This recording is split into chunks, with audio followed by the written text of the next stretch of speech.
This is the face of Learose Cheng, a woman who stabbed a man to death in March 2022 after spending the afternoon with him in the pub.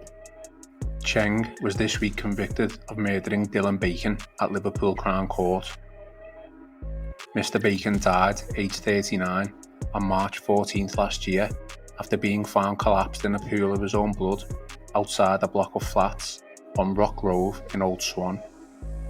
A trail of blood led police back to Cheng's apartment, after which she told officers that Mr. Bacon had knifed her, then quote, killed himself because he didn't want to go to prison. During the investigation, it was revealed she later accepted that she had been responsible for inflicting his fatal wounds. However, the defendant claimed that she did not remember doing so and claimed that Mr. Bacon had quote stalked and preyed on her in allegedly following her home from the pub in her intoxicated state. Cheng was accused of killing him with a large kitchen knife, having caused massive and catastrophic bleeding. On the day in question, Cheng had previously left her home at around 2 p.m. that afternoon and visited Hoggan's Irish pub with her granddad. She spent around 45 minutes there before moving on to the Old Swan, also known as the White House.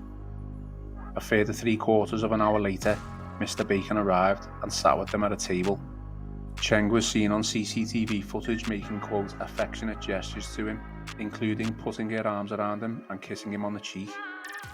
But at around 5 p.m, she was quote violently sick at the table and left with her grandfather to his home on Ashton Street. Mr. Bacon meanwhile continued to the Millfield Inn, where he was seated by a window and appeared to spot her as she walked across Prescott Road roughly 25 minutes later. He finished his pint and left the premises, and the two were not seen on camera again until 7 p.m, with their whereabouts unknown. Cheng had previously been wearing a black Adidas jacket, a black t-shirt, black leggings and black trainers, but was by now sporting a khaki coat and a low-cut black top. Mr. Bacon meanwhile was quote a few paces and a few seconds behind her as they arrived at her address. Then, 1 hour and 51 minutes on, he was seen leaving with blood trickling down his back, wearing only one of his trainers and without the jacket he was wearing upon entering. Around this time, Cheng had sounded an alarm which had been fitted at her housing association property, with operators on the other end calling 999 as a result. A fellow resident also called the police after discovering blood. Footage used as evidence in the trial showed him taking his final steps before collapsing and dying.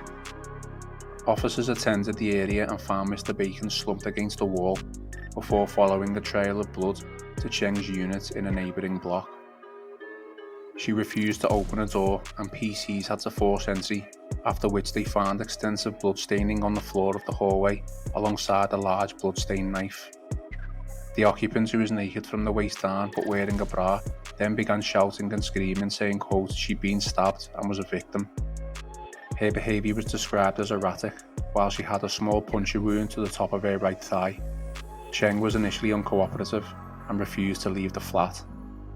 She was eventually moved into the back of an ambulance, where she was arrested on suspicion of murder, at which point she replied quote murder of who. She also alleged that Mr. Bacon had stabbed her, then quote killed himself because he didn't want to go to prison. Cheng had sustained no other injuries and was discharged from hospital. Under interview, she described Mr. Bacon as a family friend and said they had gone back to her flat for a drink. She told detectives that she couldn't remember if he had any injuries, and she couldn't see any when he left the address, and maintained he must have stabbed himself. She suggested during her evidence that he may have attempted to sexually assault her, after quote following her home and turning up not wanted, adding quote that would have given me the reason to do it, there's no other reason why I would have done it. Cheng was convicted of murder by a jury of 4 men and 8 women and cried in the dock as the unanimous verdict was delivered. She will be sentenced at a later date.